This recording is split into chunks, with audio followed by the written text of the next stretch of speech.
Did you think that this was going to work from the get-go? We're going to be doing this for 5 years. What were your impressions early on? I thought I was going to be doing it for 5 years. Wah, wah, wah, wah, wah. No, I'm just joking. As soon as I saw the set, I thought it was going to be. It was such a glorious set that Atlantis set. It was so beautiful. As soon as I saw it, I was like, "Oh, they upgraded from SG-1," and I made fun of all the guys for their set because they had no AC. And it was all cramped, and I was like, "Look at this! Look at our high ceilings! How beautiful is this?" Well, I remember Rainbow being there, and you're like, "Oh, this is amazing! That's where I'm going to DJ up there at the party." Yeah, I was breakdancing in front of the gate. When you got there, you had the distinct feeling. I think all of us did that. This is not going anywhere. I mean, there aren't building stages like this for it to be one season, you know. Exactly. So that was the exciting part, and especially Robert Patrick being in the pilot, and it just had a real big energy of this is going to go a while. It's like it had almost like an epic feel, like certainly the two-parter that we started with. You know, just so many people involved, so many moving parts. So it just felt really special, you know. It was cool to be part of. I always assumed we were going to get canceled every time, so that was I just assumed every year. The only year I thought, well, there is no freaking way they're not doing season 6. The only time I was ever wrong. So, Tori, right, you had your feet in both worlds. You were shooting Rising and you were shooting New Order. Yeah, it was fun. It was, I think I said this a lot at conventions, but it was a really fun experience of seeing the one sort of, you know, the one set, everyone is just relaxed and chill and farting. And then our set, everyone was nervous and like trying to get it right and frightened of being fired. And it was these two completely different worlds. There was still farting though. They're still farting, but we didn't laugh about it. We did it quietly and tried to like tighten our sphincter and hope nobody else. Or blame it on the other actors. Yeah, that's it. Yeah, that too. Yeah.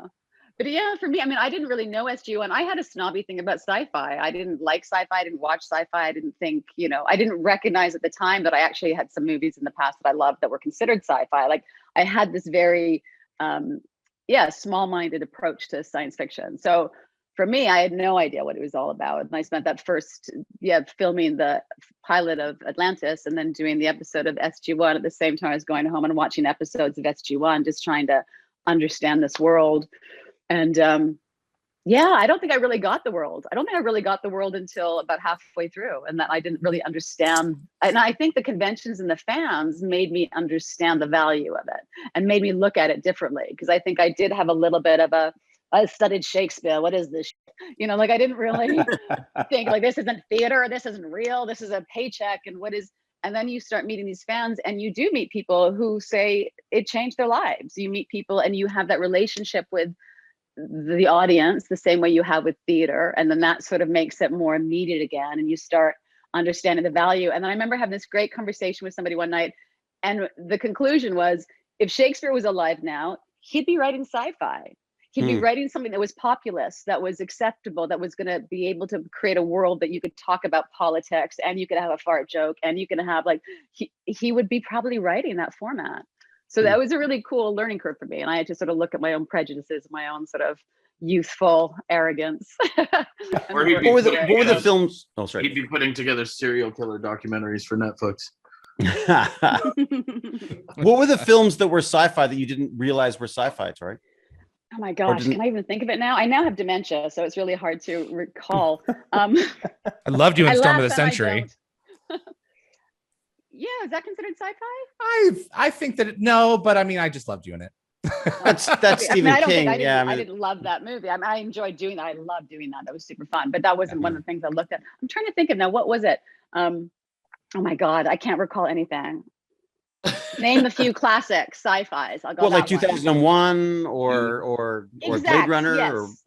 Yeah, the Tech Blade War. Blade Runner I'd never watched, but 2001 absolutely. That was one I watched. You never saw Blade Runner? I never saw Blade Runner. Even though we had that studio that was sort of shared, right? Didn't we share Blade Runner with the studio? And I never. That was Blade. No, it was Blade. Oh, okay. Also sci-fi. He was slower. He wasn't running. Tori has become quite a nerd. I can tell. Tori's like, don't ask me that. I have no idea. Sci-fi is one of those things that I think is seen as a sort of a a legitimate genre in many other parts of the world, but North America still struggles with it for some reason. I don't know why, but it's seen as I think it's just still seen as sort of wobbly planets and bad dialogue. I think it's changing. It's beginning to change now. It feels like it changed. It feels like Battlestar changed it. To me, it feels like I remember feeling this is not, I mean, this is probably not a cool thing to share, to be honest about, but I remember thinking this is not going to help my career. I just moved to LA and I thought doing sci-fi series, is that going to help my career? And I remember thinking it's not. And then Battlestar came out and all of a sudden it became much, and I think that really helped shift the North American perception of that was also right around the time when San Diego Comic-Con started to tip into just being mainstream. And all of these conventions got upgraded to just being huge and mainstream, and you started seeing a lot of companies starting to pour money into them and seeing how much money they could make out of it. I don't think it was the perception as much as the perception of the industry. They didn't realize how much money they can make, and once they did, everything sort of shifted. This is totally legit. Absolutely. Yeah, now it's gone to like superheroes and that. I mean, the space stuff isn't on that much anymore. But it's all the same genre. It's all what can they capitalize on? Well, they find new ways to reinvent it. I mean, you look at the Mandalorian, Star Wars. I mean, George Lucas himself has said it is not science fiction; it is space fantasy. If you look at the Mandalorian, it is a Western. That is what it is. It's Lone Wolf and Cub. It's actually Japanese. It's Lone Wolf and Cub. As soon as I saw it, I was like, oh, it's Lone Wolf and Cub. Cool. I can watch this. Exactly. But Favreau's a genius. It's absolutely a splendid show to watch. It's so well done. I love it. Tori, you absolutely anticipated my question, because I was curious to know in terms of how you all feel about being remembered for this work. I'm interested in some of your other folks' thoughts. How did this affect your careers and as actors and as people? Did it interfere with work later? Did it help it? It helped in some cases, hurt in others. Yeah. I mean, okay. I think in some cases, I mean, my manager told me not to do it when I got it. They said unequivocally not to do it. And I was like, well, you're not a nerd. So the series or 38 minutes, the episode that you were in? The series, the Atlantis. Okay. Signing on to Atlantis, they thought was a terrible idea, and honestly, it was the best. It was the best thing for me. I mean, it worked out beautifully. You've been getting good advice, haven't you, Dave? But this is the funny thing I've discovered about the industry is nobody has a clue. No. Exactly. It is lightning in a bottle. Things happen by accident. Some things take off, some things don't. Even more now than before. You have no idea what's going to go viral because of some of the shows that have become smash hits. I'm like, what?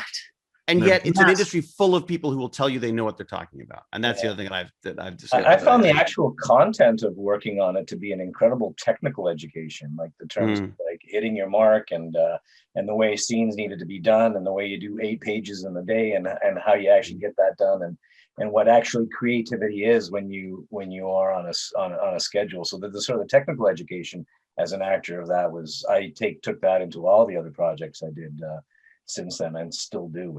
It was how to get 2 of those breakfast burritos in your mouth at the same time quickly before that first scene. Important. How to get breakfast before makeup, how to talk to the cat before having to go, all those tricks.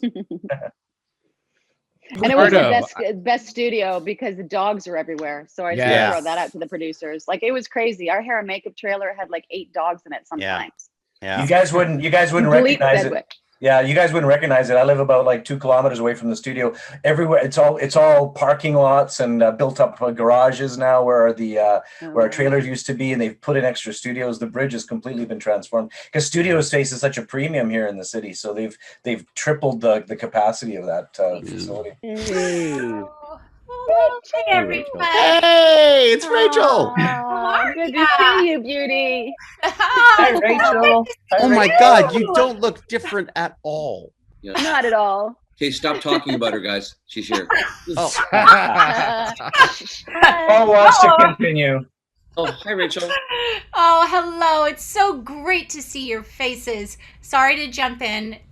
Anyway. Welcome to the party. What are you talking about? Thank you.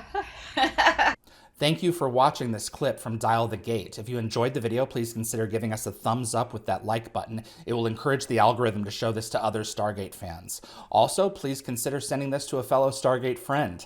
I also want to invite you to subscribe to future episodes right here on YouTube. We are a live show, so changes are likely to happen all the time. And if you plan on joining us live, you'll want to be the first to know. Be sure to visit dialthegate.com for the complete guest schedule so you'll know when to join us and ask your very own questions to our guests. See you on the other side.